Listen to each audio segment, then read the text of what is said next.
சென்னை மாவட்டத்தில் 16 தொகுதியிலையும் பார்த்தீங்கன்னா இந்த அரசியல் களம் 2026 சட்டமன்ற தேர்தலில் மொத்தம் 6 முனை போட்டியாக இருக்கும் என்று எதிர்பார்க்கப்படுகிறது. சென்னையில எடப்பாடியார் முதலமைச்சரா 2017 இருந்து 2021 ஆண்டு வரைக்கும் முதலமைச்சரா இருந்தார். அப்ப 2021 ஆண்டு பாத்தீங்கன்னா சென்னையில கண்டஸ்ட் பண்ணதுல கிட்டத்தட்ட ஒரு தொகுதியில கூட ஜெயிக்க முடியல. கொளத்தூர்ல திரு மு.க. ஸ்டாலின் அவர்கள் சுலபமா வின் பண்ணிடுவாரா அப்படின்னு கேட்டா அந்த இடத்துலதான் ஒரு பெரிய கொஸ்டின் மார்க். ஏன்னா டிவிகே சார்பா பாத்தீங்கன்னா பி.எஸ். பாபு அவர்கள் நிக்கிறாங்க. பாபுக்கு அவ்வளவு செல்வாக்கு இருக்கா அப்படின்னு கேட்டீங்கன்னா பாபுக்கு அவ்வளவு செல்வாக்கு இருக்கா இல்லையான்னு இல்ல, பட் விஜய்க்கு உண்டான செல்வாக்கு அங்க பலமா இருக்கு. திமுகவின் தலைவர் ஸ்டாலின் இருக்கட்டும், துணை முதல்வர் உதயநிதி ஸ்டாலினாவும் இருக்கட்டும், 2 பேருமே சென்னைய சேகர் பாபு கிட்ட கொடுத்துட்டு சேகர் பாபு செலவுல இருந்து யார் யாரு எங்கெங்க வேலை செய்யணும் இதை எல்லாத்தையும் ஃபார்மட் பண்ணி ஆல்ரெடி வச்சுட்டாங்க. நாம் தமிழர் கட்சி 10ல இருந்து 15% ஓட்டை பிரிப்பாங்க, அவங்களுக்கு உண்டான ஓட் பேங்க் இருக்குன்னு சொல்றாங்க. அதே போல விஜய்க்கும் பாத்தீங்கன்னா 15ல இருந்து 25% ஓட் பேங்க் இருக்குன்னு சொல்றாங்க.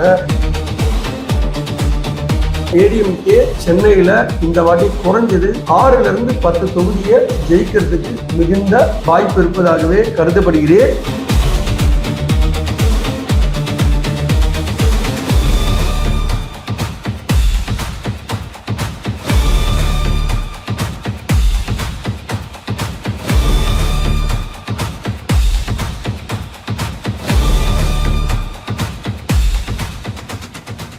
வணக்கம். இன்னைக்கு HKS வாய்ஸ் மீடியால நம்ம என்ன விவாதிக்க போறோம் உங்களோட அப்படின்னு பாத்தீங்கன்னா சென்னை மாவட்டத்தின் 16 தொகுதியிலையும் பாத்தீங்கன்னா இந்த அரசியல் களம் 2026 சட்டமன்ற தேர்தலில் மொத்தம் 6 முனை போட்டியாக இருக்கும் என்று எதிர்பார்க்கப்படுகிறது. எத்தனை விதமான போட்டியாளர்கள் இருந்தாலும் குறிப்பிட்டு சொல்லக்கூடிய அளவில் இருப்பது டிஎம்கே, ஏடிஎம்கே, இப்போது புதிதாக கட்சி ஆரம்பிச்சிருக்கும் விஜய் அவர்களின் டிவிகே இந்த தேர்தலில் மிகுந்த தாக்கத்தை ஏற்படுத்தும் என்று அரசியல் வல்லுநர்களால் கணிக்கப்படுகிறது. அதோட பாத்தீங்கன்னா 4 முனை போட்டியாக 4வது தனித்து களம் இருக்கும் நாம் தமிழர் கட்சி, அண்ணன் சீமானின் கட்சி. இந்த 4 கட்சியாக இருந்தாலும் நாம் இங்கு அதிகமாக விவாதிக்க போகிறது இந்த 3 கட்சிகளை மட்டும்தான். ADMK, DMK, TVK. அண்ணன் சீமானின் கட்சியை நம்ம குறைத்து மதிப்பிடவில்லை. நிச்சயமாக இவர்கள் வெற்றியை யார் ஜெயிக்க வேண்டும், யார் தோற்கடிக்கப்பட்டார்கள் என்றால் அதில் நாம் தமிழர் கட்சியும் பங்களிப்பும் இருக்கும் என்பதில் எந்தவித ஐயமும் இல்லை. இருந்தாலும் இந்த முறை எடப்பாடியார் அவர்கள் சென்னையில் 16 தொகுதி மற்றும் உள்ளது. இந்த 16 தொகுதியிலும் 13 தொகுதியில தன் கட்சிக்காரர்களுக்கு போட்டியிடுவதற்கு கேண்டிடேட்டை டிக்ளேர் பண்ணியிருக்காரு. ஓகே, சோ ஏன் இந்த வாட்டி சென்னையில 16ல 13 தொகுதி ஏன் போட்டியிட முயற்சி பண்ணாரு? ஏன்னா நிறைய பேர் என்ன சொன்னாங்க அப்படின்னா எடப்பாடியார் அவர்கள் இந்த தடவை சென்னையை தாரை வார்க்கிறாரா கூட்டணி கட்சிகளுக்கு அப்படின்னு நிறைய விவாதங்கள் நம்ம டிவி சேனல்ல மெயின் ஸ்ட்ரீம் மீடியால நிறைய விவாதங்கள்லாம் நடைபெற்று. சரி, இது அந்த மாதிரி நடக்காம ஏன் நடந்தது? என்னதான் நடந்திருக்கும்? ஏன் எடப்பாடியார் இந்த ஒரு ஸ்ட்ரோக் எடுத்தாரு? எதுக்கு டிஎம்கேக்கு செக் வச்சாரு? அப்படின்றதுதான் இந்தியோட விவாதத்துல நான் உங்களோட கலந்து உரையாட போறேன். சரி, வாங்க விவாதத்துக்கு போலாம். பொதுவா பாத்தீங்கன்னா திமுகவின் கோட்டை சென்னை அப்படின்றது எல்லாருக்குமே தெரியும். இதை நான் சொல்லணும் அவசியம் இல்லை. அதாவது நீங்க அம்மையார் ஜெயலலிதா அம்மையார் இருந்த காலத்திலும் சரி, அவங்க முதல்ல அதிமுக 2ஆ பிரிஞ்சு எம்ஜிஆர் மறைவுக்கு பிறகு அதிமுக 2ஆ பிரிஞ்சு ஒன்னா சேர்ந்தது போது பாத்தீங்கன்னா 1991ல அதிமுக சென்னையில் உள்ள தொகுதிகளை பெரும்பாலான தொகுதிகளை வின் பண்ணாங்க. ஆனா மீண்டும் 96ல திமுக பக்கம் ஒரு பெரிய அலை வீசியது. அந்த சமயத்துல திருப்பி சென்னையை கம்ப்ளீட்டா தாரை வளர்த்துட்டாங்க. அந்த எலெக்ஷன்ல பர்கூர் தொகுதியில ஜெயலலிதா அம்மா தோற்று விட்டார்கள். சரி, மீண்டும் 2001ல உயிர் தெழுந்தார்கள். ஆனா 2011ஆம் ஆண்டு நீங்க பாத்தீங்கன்னா சென்னையில 16 சட்டமன்றத்திலையும் பாத்தீங்கன்னா 14ல வின் பண்ணாங்க.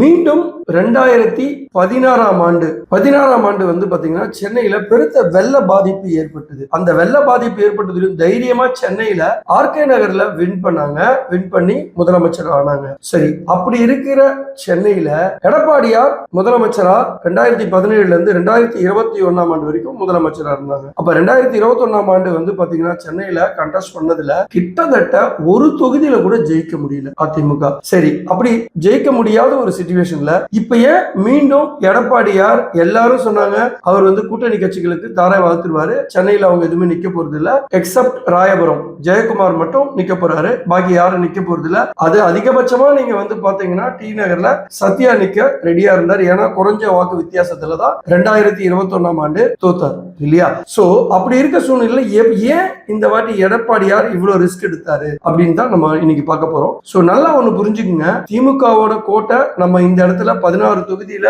குறைஞ்சது நம்ம எல்லா தொகுதியிலையும் ஜெயிச்சிடலாம், 1-2 தொகுதியை தவிர்த்து அப்படின்னு. சரி, இவங்களை ஃப்ரீயா விட்டுட்டா, அதாவது அவங்கள பாட்டு சாதாரணமா விட்டுட்டா இவங்க இந்த 16 தொகுதியை ஜெயிக்கிறதோடு மட்டும் இல்லாம இதில் போட்டியிடக்கூடிய மு.க. ஸ்டாலின் அவர்களும் உதயநிதி அவர்களும் ரொம்ப சுலபமாக என்ன பண்ணுவாங்க அப்படின்னா தமிழ்நாட்டின் மற்ற பகுதிகளுக்கு பிரச்சாரம் செய்ய போயிடுவாங்க. சோ இந்த இடத்துல இவங்களுக்கு ஒரு செக்மேட் வச்சோம்னா இவங்களால ஃப்ரீயா தமிழ்நாட்டு முழுக்க சுத்தி வர முடியாது அப்படின்றதுதான் எடப்பாடியோட மாஸ்டர் பிளான். அதுக்கு இந்த முறை வந்து பாத்தீங்கன்னா டிவிக்கு தமிழக வெற்றி கழகம் ஒரு பெரிய சப்போர்ட்டுவா ஏடிஎம்கேக்கு இருக்கும்.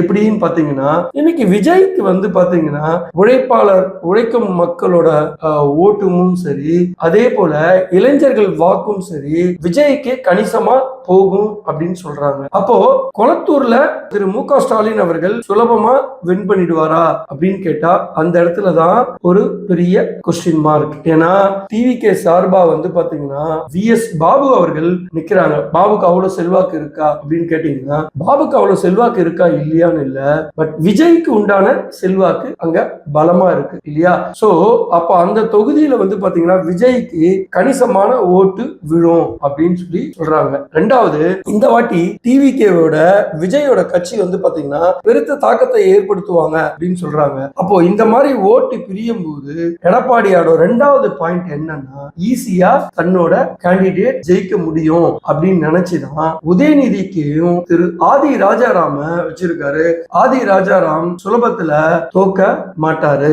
சோ இங்க உதயநிதிக்கும் இங்க ஒரு செக்மேட் வச்சுட்டா சோ இவங்க ஜாலியா மத்த ஊருக்கெல்லாம் போய் டைம் ஸ்பெண்ட் பண்ணி நிறைய பிரச்சாரத்துக்கு போயிடுவாங்க. சோ அப்போ வந்து பாத்தீங்கன்னா மத்த ஊர்ல நமக்கு வந்து கொஞ்சம் இவங்களோட முகத்தை கம்மி பண்ணோம்னா, சென்னையே முகத்தை கம்மி பண்ணோம்னா ஈஸியா சுலபம் மத்த தொகுதியிலையும் வின் பண்ணிடலான்றது எடப்பாடியாரோட சாணக்கியத்தனமான செயல்னு நான் இந்த இடத்துல பாக்குறேன். ஓகே, சோ இப்போ இவங்க என்ன நினைச்சாங்க, இவங்க ரெண்டு பேருமே தமிழக முதல்வர் திமுகவின் தலைவர் ஸ்டாலினா இருக்கட்டும், துணை முதல்வர் உதயநிதி ஸ்டாலினாவே இருக்கட்டும், ரெண்டு பேருமே சென்னைய சேகர் பாபு கிட்ட கொடுத்துட்டு சேகர் பாபு செலவுல இருந்து யார் யாரு எங்கெங்க வேலை செய்யணும் இதை எல்லாத்தையும் வந்து ஃபார்மட் பண்ணி ஆல்ரெடி வச்சுட்டாங்க. சோ இந்த தடவை இவங்க அப்படி ஃப்ரீயா போயிடக்கூடாது அப்படின்றதுக்காக தான் அப்படி அங்க போனாங்கன்னா இவங்க எங்க தோத்துருவாங்க. இவங்களுக்கு அப்ப என்ன வரும், எப்பவுமே ஒரு பயம் இருக்கும், ஃப்ரீயா அங்கேயும் இங்கேயும் மூவ் பண்ண முடியாது, அதிகமான நேரத்தை சென்னையிலுமே இவங்களை லாக் பண்ண வைக்கிறது அப்படின்றதுதான்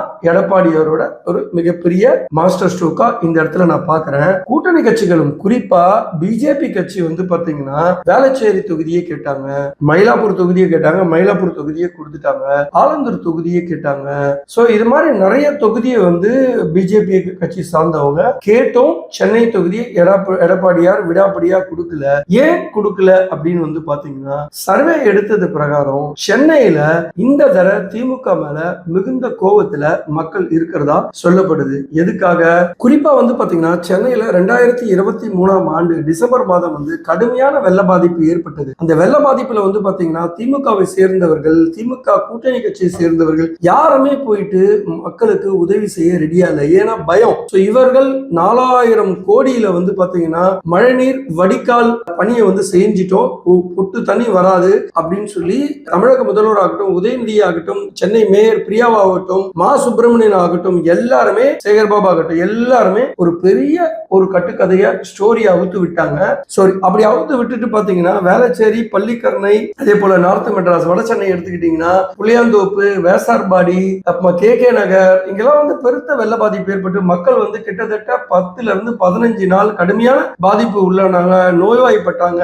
அதே நேரத்துல வந்து பாத்தீங்கன்னா வேளச்சேரி, பள்ளிக்கரணையில நிறைய கார் வந்து சேதாரமாச்சு. நிறைய பேர் வீட்டுல மடிப்பாக்கம் இந்த சைட்ல இங்கெல்லாம் வந்து பாத்தீங்கன்னா நிறைய பெருங்குடி இங்கெல்லாம் வந்து கார்கள் பலமா சேதம் அடைஞ்சுது. அதே போல பெருங்குடி ஏரியால இருக்க கல்லுக்குட்டை இந்த மாதிரி நிறைய ஏரியால வந்து பாத்தீங்கன்னா இவங்களுக்கு கார் எல்லாம் பாதிப்பிடுச்சு. மக்கள் வந்து ரொம்ப கோபமானாங்க.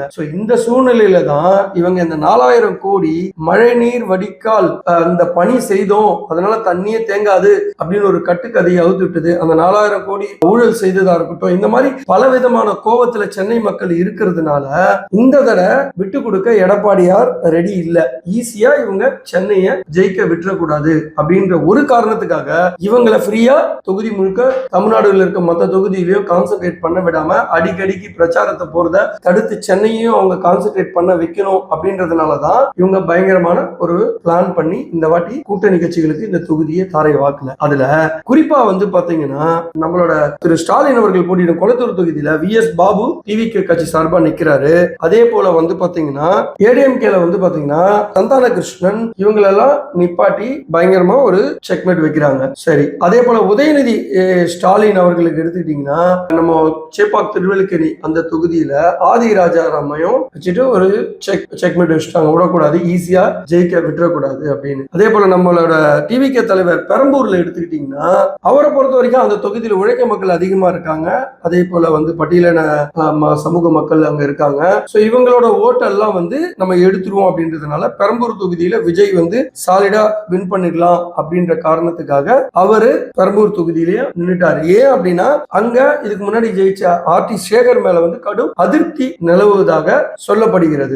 இந்த இடத்துல விஜயும் வந்து பாத்தீங்கன்னா சூறாவளி பிரச்சாரத்துல சென்னையை வந்து ரொம்ப டார்கெட் பண்றாரு. சென்னையை வந்து ஏடிஎம்கே எப்பவுமே பலம் குறைஞ்சதா இருக்கும், அதனால இந்த கேப்ல வந்து நம்ம சென்னையை கொஞ்சம் கேப்சர் பண்ணிடலாம், டிஎம்கேவை தோக்கடிக்கணும் அப்படின்றதுனால விஜய் ஒரு பக்கம் பிளான் பண்ணி இளைஞர்கள் ஓட்டு, அதே போல உழைக்கும் மக்களோட ஓட்டு, அதே போல பெண்கள் ஓட்டு அதிகமா இந்த வாட்டி விஜய்க்கு வந்து விழும் அப்படின்ற மாதிரி சர்வே வந்து சொல்லுது. இந்த பல கட்ட காரணத்துக்காக இந்த மாதிரி பல விதமான காரணங்கள் இருக்கு. விஜயும் நிறைய ஓட்டை பிரிக்க போறாரு. ஆனா இந்த ஓட்டு பொதுவா நம்ம பார்த்தோம்னா இருக்கிற அத்தனையும் வந்து விழுந்து டிவிகே ஜெயிச்சிருமான்னு கேட்டா நிச்சயமா கிடையாது. விஜய் வந்து வெற்றி பெறுவதற்கு நிறைய வாய்ப்பு இருக்கு.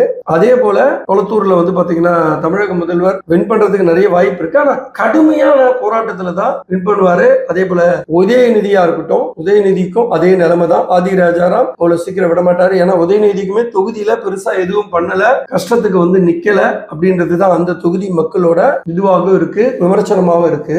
அதே போல வந்து பாத்தீங்கன்னா சேகர் பாபுயும் ஈஸியா ஜெயிக்க விட்டுறக்கூடாது அப்படின்றதுக்காக தான் வந்து பாத்தீங்கன்னா அங்கேயும் கடுமையான போட்டியை ஏற்படுத்துறதுக்கு சினோரா அசோக் அப்படின்றது இருக்கு. சினோரா அசோக் என்னோட நண்பர் தான். சினோரா அசோக் வந்து பாத்தீங்கன்னா ஆதவ் அர்ஜுனாவோட க்ளோஸ் ஃப்ரெண்டுன்ற மாதிரி சொல்றாங்க. அவரோட சிபார்சின் பேர்ல தான் துறைமுகம் தொகுதியில இவருக்கு குறிப்பா சேகர் பாபுக்கு ஒரு செக்மேட் வைக்கணும், Sekar Baba just like that win பண்ண விடக்கூடாதுன்றது. ஆதவ் அர்ஜுனாவை நம்ம ஏற்கனவே நம்ம வீடியோ சொல்லியிருக்கோம். ஆதவ் அர்ஜுனா இந்த தடவை சேகர் பாபுவையும் ஜெயிக்க விடக்கூடாதுன்றதுனால நிறைய ஸ்ட்ராட்டஜியை பிளான் பண்ணியிருக்காங்க. சேகர் பாபு ஈஸியா ஜெயிக்க விட மாட்டாங்க. சினோரா அசோக் யாருன்னு பாத்தீங்கன்னா ரஜினி வந்து ரசிகர் மன்றத்தோட முன்னாள் மாவட்ட தலைவரா இருந்தாரு, ஒரு குறிப்பிட்ட பொறுப்புல இருந்தாரு. அவருக்கு வந்து ஏற்கனவே ரஜினி கட்சி ஆரம்பிக்கும் போது அவருமே ஆர்வமா இருந்தாரு. அந்த நேரத்தில் அவருக்கும் தொகுதிகள் ஒதுக்கப்படலாம், அதன் மூலமா நம்ம வந்து கண்டெஸ்ட் பண்ணலாம் தேர்தல் அப்படின்னு நினைச்சிட்டு இருந்தாரு. பட் அன்பார்ச்சுனேட்லி ரஜினி அவர்கள் வந்து கட்சி ஆரம்பிக்காம அவர் உடல் நலத்தை காரணம் காட்டி விலகி விட்டாரு. இப்போ பாத்தீங்கன்னா இந்த மாதிரி பல காரணங்கள் சென்னையில பல சுவாரஸ்யங்கள் இருக்கு. எடப்பாடியார் ஒரு பக்கம் சூறாவளி சுற்றுப்புறம் செய்ய போறாரு, இன்னொரு பக்கம் விஜயும் இவங்களுக்கு பயங்கரமா செக்மேட் வைக்க போறாரு. இன்னொரு பக்கம் வந்து பாத்தீங்கன்னா நாம் தமிழர் கட்சி 10 இருந்து 15% ஓட்டை பிரிப்பாங்க, அவங்களுக்கு உண்டான ஓட் பேங்க் இருக்குன்னு சொல்றாங்க. அதே போல விஜய்க்கும் வந்து பாத்தீங்கன்னா 15 இருந்து 25% ஓட் பேங்க் இருக்குன்னு சொல்றாங்க. இவங்க ரெண்டு பேரும் பிரிக்கிறதுல திமுகவுக்கு பாதிப்பா அதிமுகவுக்கு பாதிப்பான்றது பார்க்கும்போது என்னோட தனிப்பட்ட கருத்து என்னன்னா ஏடிஎம்கே சென்னையில இந்த இந்த வாட்டி குறைஞ்சது 6-10 தொகுதியை ஜெயிக்கிறதுக்கு மிகுந்த வாய்ப்பு இருப்பதாகவே கருதப்படுகிறேன். அது எந்தெந்த தொகுதின்னு சொல்லி நானே உங்களுக்கு என்னால சொல்ல முடியும். சோ அதுல குறிப்பா வந்து பாத்தீங்கன்னா ஆர்கே நகர் அதிமுக ஜெயிக்கிறதுக்கு மிகவும் வாய்ப்புள்ள ஒரு தொகுதியாக பார்க்கப்படுகிறது. ஏன்னா கடந்த முறை இங்க வந்து RS ராஜேஷ் தான் நின்னாரு. மீண்டும் அவருக்கு வாய்ப்பு கொடுக்கப்பட்டிருக்கு. சோ அவர் அங்க ஜெயிக்கிறதுக்கு வாய்ப்பு நிறைய இருக்கு. அதே போல கூட்டணி கட்சியில திருவொற்றியூர் தொகுதியை எடுத்துக்கிட்டீங்கன்னா CPM கொடுத்திருக்காங்க. அந்த தொகுதியில கே குப்பன் வெற்றி பெறுவதற்கு நிறைய வாய்ப்புகள் இருப்பதாக சொல்லப்படுகிறது. அதே போல வந்து பாத்தீங்கன்னா வேளச்சேரியில கடுமையான பாதிப்பு 2023 ஏற்பட்டுச்சு நான் சொல்லியிருக்கேன். சோ அதோட தாக்கம் அதே போல இந்த இடத்துல கணிசமான பிஜேபிக்கு கணிசமான ஓட்டு இருக்கிறதா சொல்லப்படுது. சோ இங்க அதிமுகவும் பிஜேபி ஓட்டு மற்றும் கூட்டணி ஓட்டோட பலத்துல வந்து பாத்தீங்கன்னா இந்த தடவை MK அசோக் வெற்றி பெறுவதற்கு மிகுந்த வாய்ப்பு இருப்பதாகவே பார்க்கப்படுகிறது. அதன் பிறகு வந்து பாத்தீங்கன்னா என்ன கேட்டீங்கன்னா டி நகர்ல சத்யா ஜெயிப்பதற்கும் நீண்ட வாய்ப்பு இருக்கிறதாகவே நான் கருதுகிறேன். அந்த இடத்துல வந்து பாத்தீங்கன்னா புஷி ஆனந்த் டிவிகேக்கு சார்பா நிக்கிறாரு. சோ இந்த இடத்துல வந்து பாத்தீங்கன்னா ஓட்டு திமுகவோட ஓட்டு பிரியறதுக்கு நிறைய வாய்ப்பு இருக்கு. சோ இந்த இடத்துல சத்யா ஜெயிக்கிறதுக்கு நிறைய வாய்ப்பு இருக்கு. அடுத்ததா என்ன கேட்டீங்கன்னா திருவிக நகர்ல வந்து பாத்தீங்கன்னா ஆம்ஸ்ட்ராங்கோட மனைவி பொற்கோடி வந்து பாத்தீங்கன்னா அதிமுக சார்பா நிக்கிறாங்க. திருவிக நகர் தனி தொகுதி. இந்த தொகுதியில பொற்கோடி வின் பண்றதுக்கு நிறைய வாய்ப்பு இருக்கிறதா சொல்லப்படுது. ஏன் அப்படின்னா ஆம்ஸ்ட்ராங் கொலை வழக்குல பொற்கோடிக்கு வந்து நியாயம் கேட்டுதான் அவங்க வந்து தமிழ்நாடு பகுஜன் சமாஜ் கட்சி அப்படின்ற ஒரு கட்சியை ஆரம்பிச்சாங்க. ஏன்னா அவருடைய கொலையில வந்து முறையான நீதி விசாரணை இல்ல அப்படின்றது வந்து அவங்களோட பெருத்த விமர்சனம். சோ அந்த அனுதாபத்தில் அவர்கள் வெற்றி பெறுவதற்கு ரொம்ப சான்ஸ் இருக்கிறதா தான் நான் வந்து இந்த இடத்துல ஃபீல் பண்றேன். அதே போல வந்து பாத்தீங்கன்னா வில்லிவாக்கத்துல 50-50 இருக்கும் அப்படின்னு நினைக்கிறேன். இந்த இடத்துல வந்து ஆதவ அர்ஜுனா வந்து இருக்கிறாரு டிவிகே சார்பா. அதே போல ஏடிஎம்கே சார்பா வந்து SR விஜயகுமார் இருக்காரு. டிஎம்கே சார்பா வந்து பாத்தீங்கன்னா கார்த்திக் மோகன் அப்படி நிக்க வைக்கிறாங்க. இந்த கார்த்திக் மோகன் யாருன்னு வந்து பாத்தீங்கன்னா நம்ம அண்ணநகர் கார்த்திக்னு சொல்லுவாங்க. சோ அவர் தான் மோகனோட பையன். சோ அவர் இங்க நிக்கிறாரு. சோ இதுல வந்து பாத்தீங்கன்னா ஆதவ அர்ஜுனாவுக்கும் கார்த்திக்கும் 2 பேருக்கும் ஈச் அதர் நல்ல ஃப்ரெண்ட்ஸ். எப்ப ஆதவ அர்ஜுனா வந்து திமுகவுக்கு வந்து பொலிட்டிக்கல் ஸ்ட்ராட்டஜிஸ்டா இருக்கும்போது இவரோட மூவ்மெண்ட் என்னன்றது அவருக்கு தெரியும், அவரோட மூவ்மெண்ட் இவருக்கு என்னன்னு தெரியும். சோ கடுமையான போட்டி இருக்கிறதாவே இங்க பார்க்கப்படுகிறது. அதோட என்னோட அடுத்த தொகுதி எதுன்னு கேட்டீங்கன்னா ராயபுரம் தொகுதியில ஜெயக்குமார் இந்த முறை நிச்சயமாக வெற்றி பெறுவார் அப்படின்னு நான் எதிர்பார்க்கக்கூடிய ஒரு தொகுதி. இந்த இடத்துல வந்து பாத்தீங்கன்னா டிவிகே சார்பா விஜய் தாமு அப்படின்றவரும், அதே போல போன வாட்டி ராயபுரம் தொகுதியில ஐட்ரீம் மூர்த்தி அப்படின்றவர் நின்னாரு. சோ அவருக்கு பதில் இந்த வாட்டி டாக்டர் சுபர் கான் அப்படின்ற ஒரு தமிழ் சமூகத்தை சேர்ந்தவர் நிக்கிறாரு. சோ இது மாதிரி வந்து பாத்தீங்கன்னா நிறைய விண்மனக்கூடிய தொகுதி இருக்கு. அதே போல 1000 விளக்கு தொகுதியை சொல்லலாம். வளர்மதி இந்த தடவை நிக்கிறாங்க. சோ 1000 விளக்கு தொகுதியை பொறுத்த வரைக்கும் வந்து பாத்தீங்கன்னா திமுக சார்பா எழிலன் நாகநாதன் நிக்கிறாரு. அதே போல டிவிகே சார்பா JCD பிரபாகர் நிக்கிறாரு. நாம் தமிழர்ல ஷெரீன் அப்படின்றவங்க நிக்கிறாங்க. பட் இந்த இடத்துல வந்து பாத்தீங்கன்னா வளர்மதி வெற்றி பெறுவதற்கு நிறைய வாய்ப்புள்ள ஒரு தொகுதியாகவே என்னால் பார்க்கப்படுகிறது. சோ இப்படி வந்து இது போக சென்னையை சுற்றி இருக்கிற மற்ற தொகுதியை வந்து பாத்தீங்கன்னா ஆலந்தூர் எடுத்துக்கலாம். அதே போல மாதாவரம் தொகுதி எடுத்துக்கலாம், மதுரை வயல் தொகுதி எடுத்துக்கலாம். மாதாவரத்துல வந்து மூர்த்தி அவர்கள் இருக்காங்க. சோ மூர்த்தி வந்து ஏன்னா சுதர்சனம் மேல கடுமையான எதிர்ப்பலை வீசுவதாக சொல்லப்படுகிறது. சுதர்சனம் சரியா தொகுதியில போயிட்டு மக்களை சந்திக்கல, தொகுதியில இருந்து பிரச்சனைகளை வந்து எதையும் நிவர்த்தி பண்ணல, அதே கொடுத்த வாக்குறுதிகளை வந்து செயல்படுத்தல அப்படின்ற காரணங்களுக்காக வந்து பாத்தீங்கன்னா சுதர்சனம் மீது கடுமையான கோபத்தில் இருக்கிறதாக சொல்லப்படுகிறது. இந்த இடத்துல மாதாவரத்துல மூர்த்தி அவர்கள் சுலபமான ஒரு வெற்றியை ஈட்டுவார் அப்படின்னு சொல்லப்படுது. அதே போல மதுரவயல் தொகுதியில வந்து பாத்தீங்கன்னா பெஞ்சமின் அவர்கள் அதிமுக சார்பா நிற்கிறாரு. அவருமே வந்து ஈஸியா வந்து வெற்றி பெறுவார் அப்படின்னு சொல்லப்படுகிறது. இப்படி சென்னையை பொறுத்த வரைக்கும் வந்து பாத்தீங்கன்னா சென்னை மற்றும் சென்னையை சுற்று வட்டார பகுதிகளில் இந்த முறை அதிமுகவுக்கு நிறைய வாய்ப்புகள் இருக்கிறதாவே சொல்லப்படுகிறது. எடப்பாடியார் நம்ம எல்லாரும் சொன்னோம், எடப்பாடியார் ஒரு சாதாரண அரசியல்வாதி அல்ல. இவர் இந்த முறை வெற்றி பெற்று சிஎம்ஆ உட்கார்ந்துட்டாரு அப்படின்னா இவர் 10 ஜெயலலிதாக்கு சமமாக செயல்படக்கூடியவர், மிக கடுமையான நடவடிக்கை எடுக்கக்கூடியவர். அதே நேரத்துல வந்து பாத்தீங்கன்னா இதையெல்லாம் தாண்டி பொதுவா தமிழகம் முழுக்க இந்த ஆட்சியில், அதாவது திமுக ஆண்ட 26ஆம் ஆண்டு வரைக்கும் நடைபெற்ற ஆட்சியில் பெண்களுக்கு பாதுகாப்பு இல்லை, போதை கலாச்சாரம் வந்து அதிகமா வந்து நடமாட்டம் இருக்கிறது, சட்டம் ஒழுங்கு படு கேவலமா இருக்கிறது. இந்த காரணிகள் எல்லாம் சேர்த்து வந்து பாத்தீங்கன்னா சென்னையில எப்பவுமே இதெல்லாம் ஒரு விஷயமா பார்ப்பாங்க நம்ம சென்னை மக்கள். சோ சென்னை சென்னை மக்கள் எப்பவுமே சென்னையில வந்து தமிழ்நாட்டின் பல பகுதிகளில் இருந்து வந்து வாழக்கூடிய ஒரு மாவட்டம். இந்த மாவட்டத்தில் இருக்கிற மக்கள் படித்தவர்களாகவே எப்போதும் பார்க்கப்படுகிறது. இங்குள்ள மக்கள் எப்பவுமே இந்த சட்டம் ஒழுங்கு பிரச்சனையை வந்து எப்பவுமே தூக்கி நிறுத்தி அதை வந்து சம அளவா இருக்கா இல்ல எப்படி வந்து நல்லா இல்லாம செயல்பாடு இல்லாம இருக்கா, இந்த காரணிகள் எல்லாம் பல வகையிலையும் பல கண்ணோட்டத்திலையும் பார்த்துதான் முடிவு பண்ணுவாங்க. சோ இது எல்லாத்தையும் தொகுத்து தான் நான் சொல்றேன். சென்னையில் அதிமுக கோட்டையாக மீண்டும் மாறப்போகிறது. 2011 எப்படி 16 தொகுதியில 14 வெற்றி பெற்றார்களோ அதே போல இவர்கள் போட்டியிடும் 14 தொகுதியில என்ன கேட்டீங்கன்னா 8ல இருந்து 10 தொகுதி வெற்றி பெறுவதற்கு மிகுந்த வாய்ப்பு இருப்பதாகவே பார்க்கப்படுகிறது. பார்ப்போம். வருகிற ஏப்ரல் 23ஆம் தேதி தமிழக சட்டமன்றத்திற்கு தேர்தல் நடைபெற போகிறது. அதுல தமிழக மக்கள் என்ன முடிவு எடுக்க போகிறார்கள் என்பதை பொறுத்து இருந்து பார்ப்போம். அதுக்கு முன்னாடி உங்களிடம் விடைபெறுவது உங்கள் HKS. உங்ககிட்ட எல்லார்கிட்டையும் ஒரு சின்ன ரிக்வெஸ்ட், நீங்க இதுல யாரெல்லாம் சப்ஸ்கிரைப் பண்ணாம இருக்கீங்களோ தயவுசெய்து சப்ஸ்கிரைப் பண்ணுங்க. அதே நேரத்தில் ஒரு பெல் பட்டனையும் அழுத்துங்க. சோ இது வந்து உங்களுக்கு நாங்க போடக்கூடிய ஒவ்வொரு வீடியோவையும் உங்களுக்கு நேரம் தவறாம கரெக்டான டைம்ல ஒரு நோட்டிபிகேஷனா வந்துடும். சோ அதே நேரத்துல நாங்க பேசின விதத்துல உங்களுக்கு ஏதாவது தவறுகள் இருக்கு, இல்ல இன்னும் இப்படி பேசி இருக்கலாம் அப்படின்னு நீங்க ஏதாவது எங்களுக்கு சஜஷன் சொல்ற மாதிரி இருந்தாலும் கமெண்ட்ஸ்ல உங்க கமெண்ட்ஸை போடுங்க. நிச்சயமா அதுக்கு ஏத்த பதில் உங்களுக்கு கிடைக்கும். நன்றி, வணக்கம்.